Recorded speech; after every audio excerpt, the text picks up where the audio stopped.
Let's offer our prayers to Lord Krishna and Prabhupada. Nama Om Vishnu Padaya Krishna Preshtaya Bhutale Srimate Bhaktivedanta Swami Prabhupada.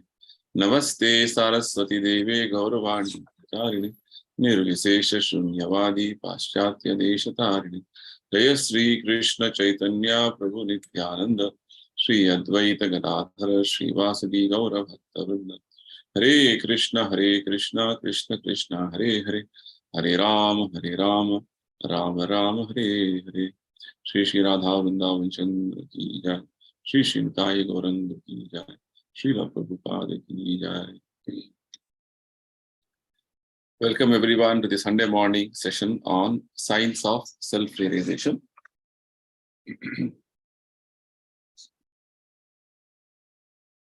We have been discussing from a book called Science of Self-Realization since almost a year. And today we'll be continuing our discussion with the topic, Thou Shall Not Kill, which we already covered some portion of this topic in the last session. And today we'll continue and try to close this understanding, or rather conclude this session, conclude this understanding. So this particular topic is part of Science of Self-Realization, wherein Prabhupada is having a conversation with one father when he visited France, Paris. And so we'll get into details of this and what we understood in the previous session.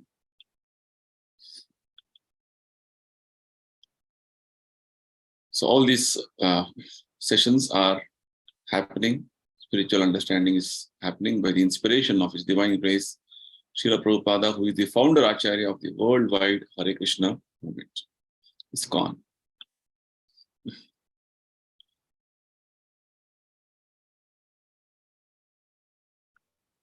So at Iskcon Paris Center, Prabhupada was having a talk with Cardinal Jean Denilou with many wonderful, very interesting topics, interesting aspects with regard to what Christianity says and what is the Vedic perspective. And very nice exchange happened, which is going to give us a light on how the various faiths which across the world, they are following the various aspects in their own way. But there is some sort of a gap with regard to what they are following. So Prabhupada, when he was traveling across the world, he was trying to point out that gap and trying to tell them that you strictly follow what Bible is telling you, or what Jesus Christ is telling you, or whatever your religion is telling you, strictly follow. Right? So in the previous session, part 1, we understood that Prabhupada was telling that human beings are meant to eat vegetarian food. When Prabhupada directly asked the cardinal that in Bible it is said, thou shalt not kill, and why are you killing animals? The father replied, actually we believe that humans are more sacred than animals. Indirectly, he wanted to point out that animals don't have soul. So Prabhupada went on to explain that actually this understanding that animals don't have soul is not a valid one. The commandment which Jesus Christ gives with regard to thou shalt not kill, it is applicable to every entity, every animal, right? Basically, the human beings are not made to eat animals. They are meant to eat vegetarian food. Just like tiger is meant to eat flesh. It doesn't come and eat our fruits or vegetables, right? So man's food is supposed to be vegetables, fruits, grains, and milk products, right? When this point was made by Prabhupada, the cardinal put a point that maybe it is, if somebody is starving and we're supposed to feed them with animal food, that is justified. So Prabhupada tells, yes, you may eat the meat when there's absolute need, but you're killing the cow who is giving you mother. You're drinking her milk, and she's considered to be your mother, and you're killing her, even though she's giving milk to you. It is very, very insane proposal, rather not a proper human proposal. So when Prabhupada brought this point of killing cows, he also pointed out from the Vedic understanding that cow killing is a greatest sin. Right? Yeah, killing cows is like killing your own mother. And Prabhupada mainly said that killing cows and any animals for that matter is going to make you sinful. And if the human being is sinful, he cannot understand God. And if you don't understand God, there is a question of loving him. And the main business of human being to understand God and love him is completely defeated. Prabhupada pointed out this particular aspect. And when the cardinal further pointed out that yes, even Jesus Christ, he also ate meat, Prabhupada said, but he never maintained slaughterhouses. Out of great necessity, somebody may eat an animal for sustenance, but the mother cow should never be killed. That is the point Prabhupada was driving always. So in the Krishna conscious movement, Prabhupada says our practice is that we don't allow the killing of any animals. We have 4 regulations. Out of the 4 regulations, one regulation is no meat eating. Means it's going to directly destroy the quality of compassion in the society, human society. So this killing of animals is strictly forbidden. So let's move forward with our discussions, continue our discussions. So later, one of the students who is part of the discussion, he's telling, Srila Prabhupada's Christianity's sanction of meat eating is based on the view that lower species of life do not have a soul like the human beings. Right? This is the understanding or belief which Christianity has, that other than human beings, lower animals don't have soul. So Prabhupada very nicely explains that is foolishness. First of all, we have to understand the evidence of the soul's presence within the body. Simply you believe something regarding a particular aspect of only humans have soul, other entities have no soul. It is not a proper understanding. Just you are simply thinking like that. That is foolishness. So there is ample evidence to prove that every living entity has a soul. Any entity which is moving, is having life symptoms, is having soul. Right? Prabhupada goes on to explain very nicely. Then we can see whether a human being has a soul and the cow does not. Let us have proper analysis, proper understanding of whether only humans have soul, animals don't have soul. Let us understand with proper, deeper understanding. So Prabhupada goes on to explain what are the different characteristics of the cow and the man. Let us analyze. If we find a difference in characteristics, then we can say that in the animal there is no soul. Right? Animal eats, we also eat. Animal sleeps, we also sleep. Animal have sense gratification, we also have sense gratification. Animal defends, we also defend. So what is the difference? Animal have children, we also have children. There is no difference in one sense, right? Characteristics wise. But if we see that the animal and the human being have the same characteristics, then how can you say that the animal has no soul? The similarities, points of similarity is there. Then how can you deny that animal has no soul? This is the point Prabhupada is trying to make. Very nice logic. General symptoms are the animal eats, you eat, animal sleeps, you sleep. Animal mates, you mate. Animal defends, you defend. So like this, these are the 4 basic necessities which every entity is experiencing and going on in their life. trying to fulfill in their lives, right? Eating, sleeping, mating, defending. So what is the difference, or where is the difference? So the father cardinal says, yes, we admit that in the animal there may be the same type of biological existence as in men, but there is no soul. We believe that the soul is a human soul. So this is the belief system which generally Christians have, that they think that only human beings have soul.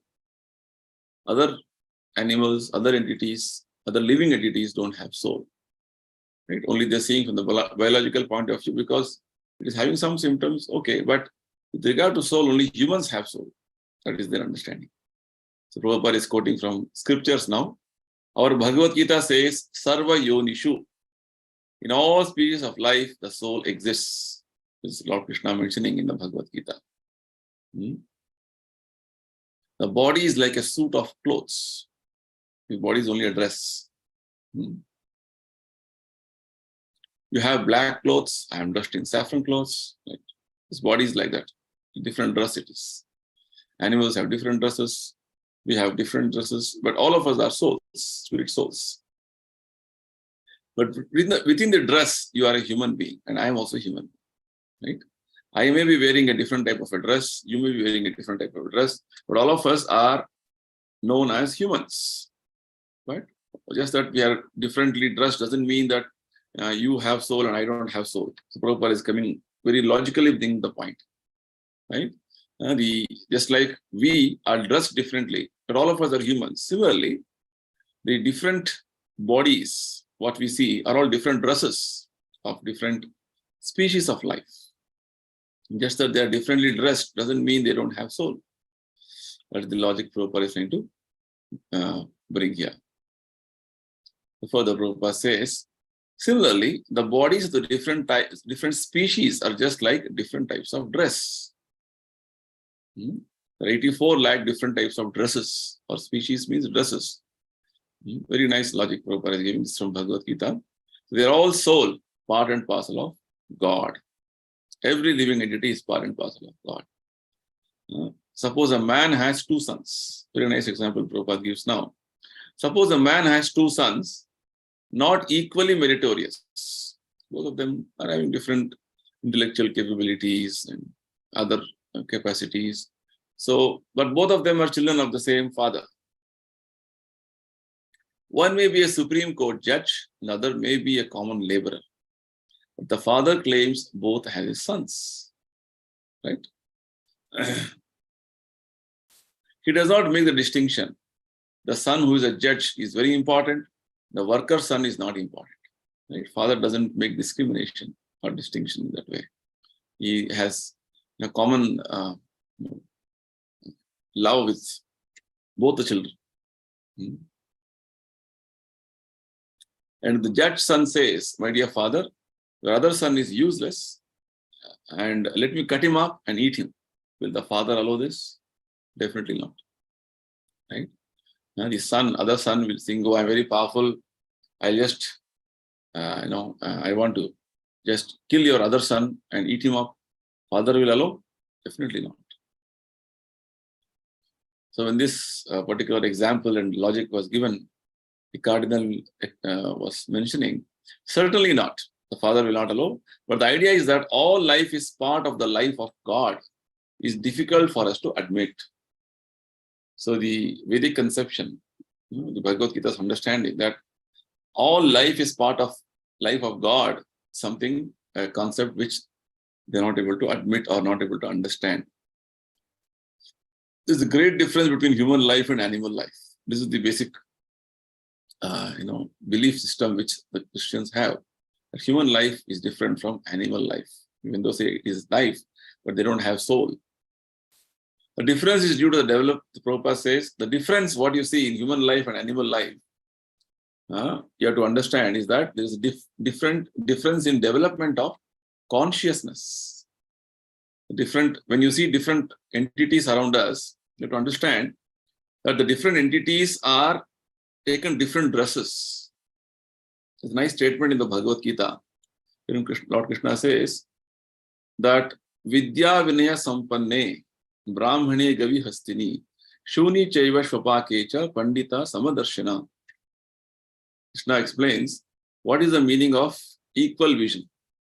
Equal vision meaning how you should see every other living entity.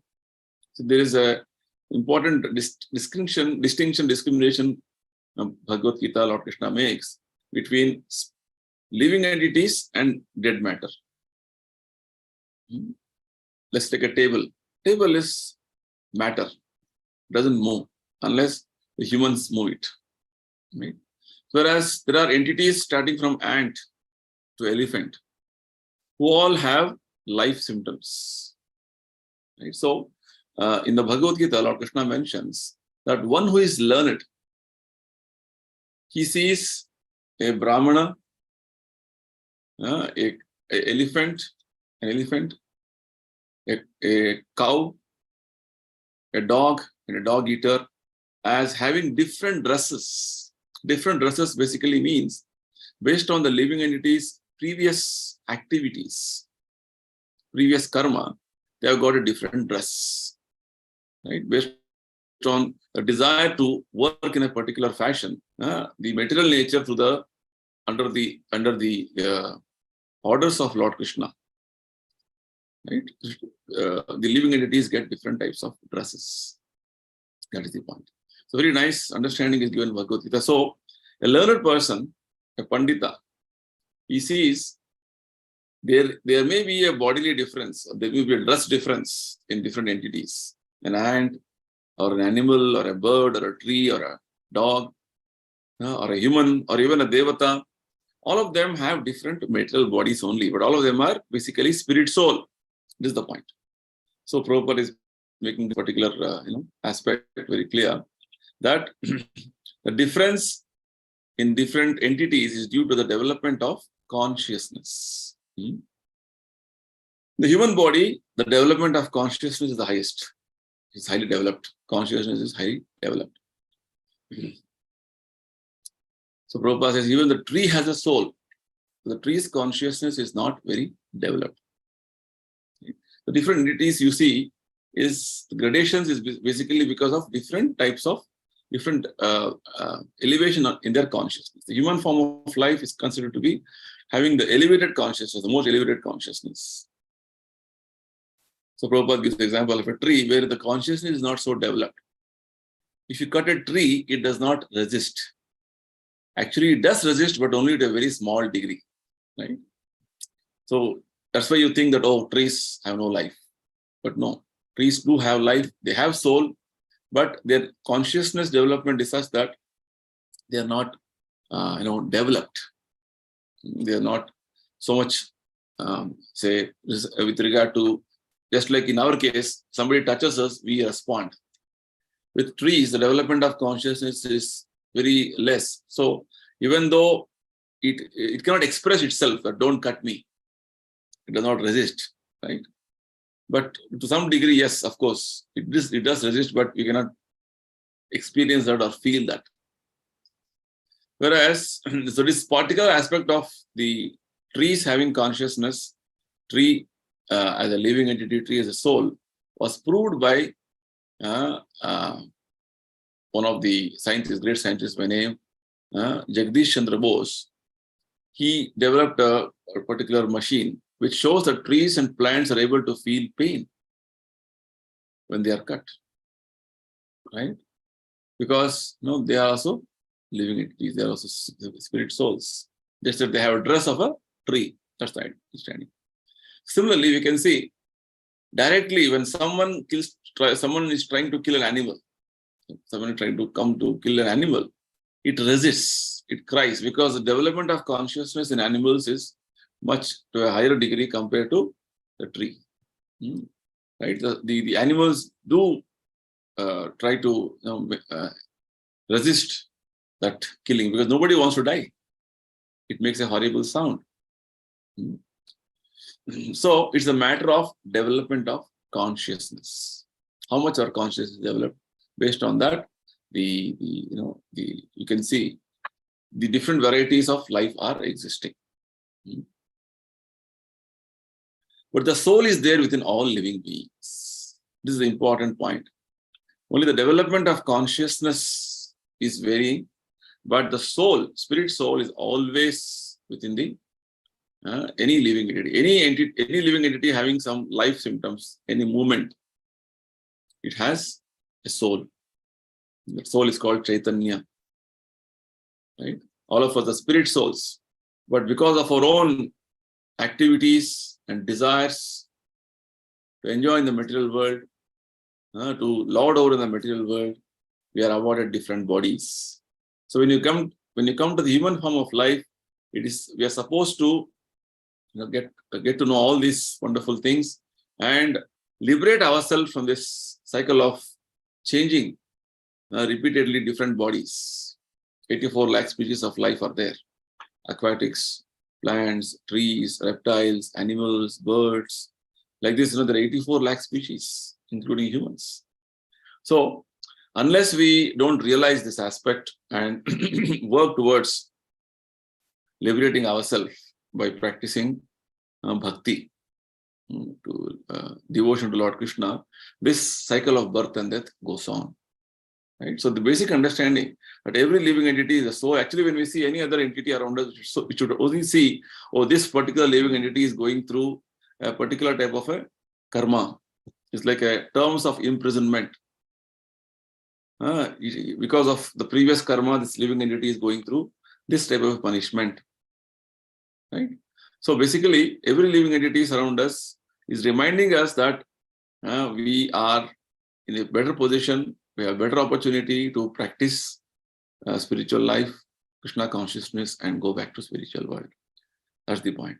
So Prabhupada says, the soul is there within all living beings. This is beyond any doubt. So now the Father Cardinal is again bringing a point. But metaphysically, the life of a man is sacred. Human beings think on a higher platform than the animals do. Metaphysically means spiritually. Man has a better upper hand with regard to having that spiritual inquisitiveness. That way, they are better than animals in one sense. So basically, you're trying to prove again and again that human life is much better. Human soul is what is soul, right? That way, but Prabhupada is again pointing out, yes, all of us are actually living entities, are spirit souls, but because of development of different consciousness, we have got different bodies. Now, when it came to the point of metaphysics, Prabhupada says, what is that higher platform? If humans, you're telling human beings have a higher platform than animals, what is the higher platform? The animals also eat to maintain their body, and you also eat in order to maintain your body. Right? The symptoms of life with regard to necessities, fulfilling necessities is same. Eating, sleeping, mating, defending. What is the difference? There's no difference. The cow eats grass in the field, and the human beings eats meat from a huge slaughterhouses full of modern machines. So what is the use? Maybe a very simple life the animals are living, but you are trying to kill the animals and eat animals. But you're eating anyway. But just because you have big machines and a ghastly scene, while the animal simply eats grass, this does not mean that you are so advanced that only within your body is there a soul and that there is not a soul within the body of the animal. This is illogical. So basically, Prabhupada wanted to again and again bring this point that just because you say you can think metaphysically or from spiritual perspective or you're on a higher platform, all these things doesn't prove that animals don't have soul. Definitely, animals have soul. Just because you are having developed consciousness, you're able to manipulate matter and discover some machinery and some technological advancement you're able to have. That doesn't mean that only you have soul and animals don't have soul. Right? Just that their development of consciousness is very low. They're not able to do all those activities as you do. Just like even in human form, you can see some humans, for whatever reasons, they are unable to, their consciousness or their mental development has not happened. They cannot do things like how normal people do. That's the point. So we can see that the basic characteristics are the same in the animal and the human being. right? The characteristic-wise, every animal with the human being, if you compare, all of them have the same characteristics: eating, sleeping, mating, defending. So again, the cardinal father is bringing a point. But only in human beings do you find a metaphysical search for the meaning of life. So Prabhupada says, yes. So metaphysically, search out why you believe that there is no soul within the animal. That is metaphysics. Right? You have to really analyze and come to a proper conclusion. That is what metaphysics means. If you are thinking metaphysically, that is all right. What is the meaning of life? What is the purpose of life? All that is all right. But if you are thinking like an animal, then what is the use of your metaphysical study? Prabhupada is directly pointing out. Right? If your thinking is like any other animal thinking, and your consciousness is not developed, advanced to understand that every living entity is a spirit soul, there is no use of studying your metaphysics. Right? Prabhupada says metaphysical means above the physical, and in other words, means spiritual. Only human beings can think about this. And very clearly, Krishna in the Bhagavad Gita says, Sarva yonishu kaunteya. In every living being, there is a spirit soul. This is the verdict of Lord Krishna, the greatest authority, who is giving us this understanding. And Prabhupada said, this is metaphysical understanding. Now, either you accept Krishna's teachings as metaphysical, or you will have to take a third-class fool's opinion as metaphysical.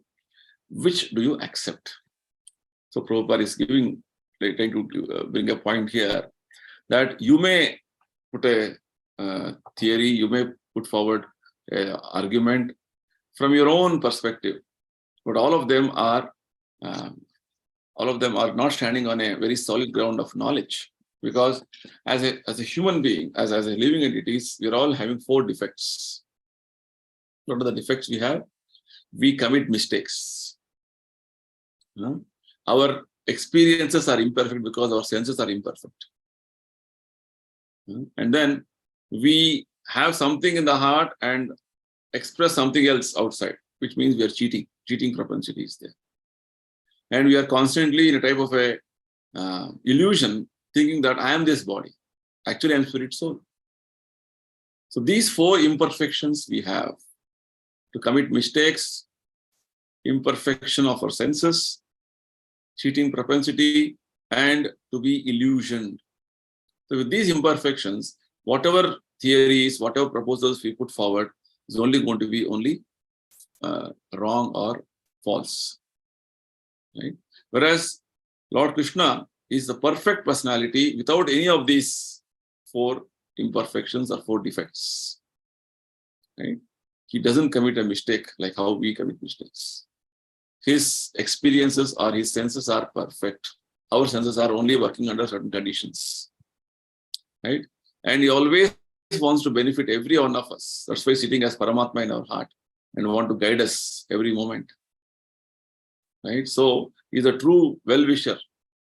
Sukurdam Sarva Bhutana, Krishna says in Bhagavad Gita.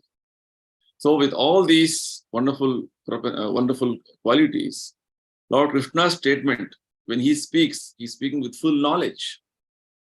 Whereas in our case, we don't have complete understanding of anything. Right? That is the point. So now when Lord Krishna is telling Sarva Yonishu Kaunteya, all living entities are my part and parcel, are spirit souls. And Krishna says, I am the father of all living entities. So through the womb of the material nature, Lord Krishna generates different bodies for different entities based on their previous karmas, previous activities. Just see, such a wonderful, very logical, very appealing, very convincing understanding which Krishna gives in the Bhagavad Gita. Right? So if you want to metaphysically or spiritually search out whether human beings have soul and animals don't have soul, then come to the highest metaphysical understanding, Bhagavad Gita, wherein Krishna is giving this verdict that every living entities have souls, and all of them are having life symptoms because they have soul in them. Right? So Prabhupada is ready to tell, don't go with any foolish opinion that there is no soul, We believe there is no soul. All these are just to suit your own requirements. But why does God, this is one more very follow-up question which the cardinal asked, why does God create some animals who eat other animals? There is a fault in the creation, it seems. Right? So now, Father is pointing out, like animals, there are animals who eat other animals. So we are also, humans, so we can also eat other animals. What is the problem? If that is not the situation, then there is some fault in the creation of God himself. The Prabhupada says it is not fault because God is above mistakes. He doesn't do any mistake. Prabhupada explains the wonderful quality of God. God is very kind. And if you want to eat animals, then he will give you full facility. Just like we have been discussing that every body a living entity gets based on the living entity's desire. In the Bhagavad Gita, clearly it is mentioned, whatever mentality, in what mentality the human being leaves his body at the time of death, yam yam vapi smaran bhavam rajati ante kalevara tam tam eveti kaunteya sada tad bhava bhari. Lord Krishna says, whatever type of mentality, whatever type of mindset a living entity, especially in the human form, leaves his body at the time of death, that type of body he will get definitely. What mentality means, if a living entity, a human being is thinking, oh, I should eat meat nicely like a tiger, then next life he will get the body of a tiger. Or I want to fly like a bird, that is the mentality which he dies. And he will fly, you'll get the body of a bird. So there is no fault of God. God is just giving you all facilities what you desire. If you desire to love him, to serve Krishna, to love God, then that facility also he is going to give. But you don't want to serve God, you want to go on continuing our life in the material world, God gives all facilities to you. Continue and go on suffering here because you have decided this way. So that is the point. So the thing is, it's not that it's the fault of God, it is our ignorance, our misunderstanding that we want to continue in the material world, trying to enjoy things in the material world. So if you want to eat animals, then God will give you full facility. God will give you the body of a tiger in your next life so that you can eat flesh very freely. Because the body what we have is not meant for eating flesh. Right?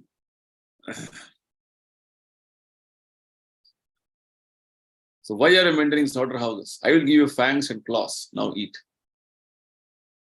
So in one sense, Prabhupada was trying to point out the modern day civilization of maintaining huge slaughterhouses, not mechanized slaughterhouses, is against the wish of God, against the will of God. For humans, the food is supposed to be vegetarian food, plants, fruits, grains, milk. This is what is the food of humans.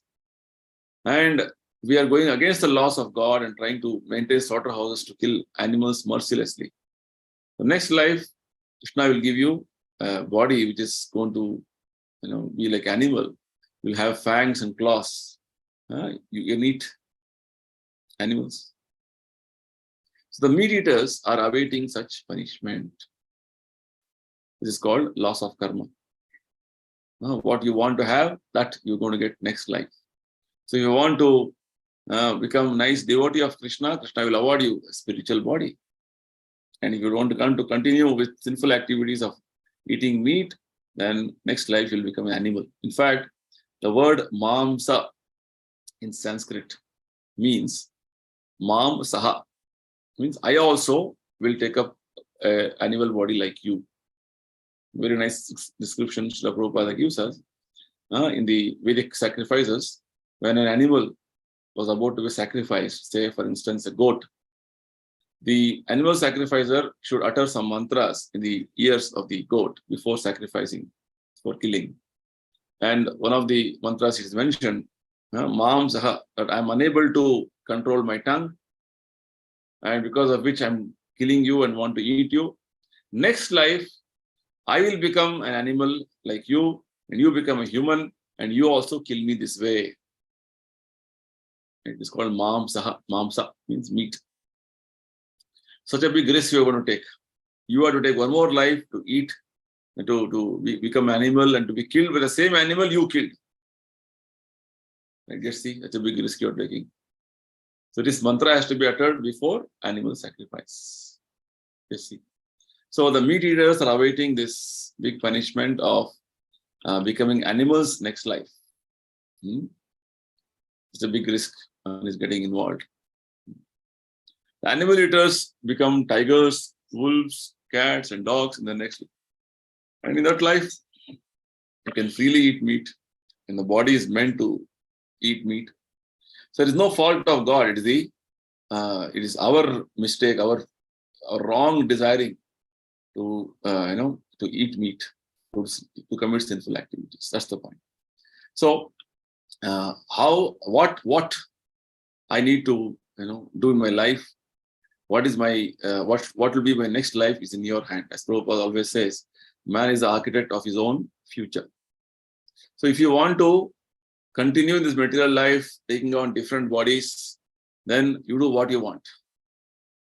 Lord is sitting as Paramatma, Super Soul, and is noting down all your desires and will award you bodies accordingly, life after life. And like this, our material life will go on. Right? Whereas in the human form of life, we can understand that this type of continuing in the material life is only going to bring me more and more misery. Right? Every moment you are experiencing so many problems, miseries in this life. The biggest problems of birth, death, old age, disease. All of us want to cut out of this, come out of this. So when we get this spiritual sense that this life, temporary life which I'm living, is not meant for simply trying to maximize sense gratification, rather it is meant to perfect my life towards spiritual journey, then the awakening is going to bring you to the right platform and move forward in the journey of spiritual. Otherwise, we'll be going on continuing to get more and more bodies. As Prabhupada says, we can get the body of a tiger, wolf, cats, dogs. Like this, our life will continue. So this is a very risky life we're going to have. So Prabhupada is advising, better you take up Krishna consciousness. Stop this sinful activity of animal killing. So we'll conclude here. If anybody has anything to ask, discuss, comment, you can ask now. Also, we have the live session going on. There also you can write your comments. We'll answer your questions accordingly. Fine. So we'll close now. Thank you, everybody. Next week, we'll come up with a new topic from the book, Science of Self-Realization.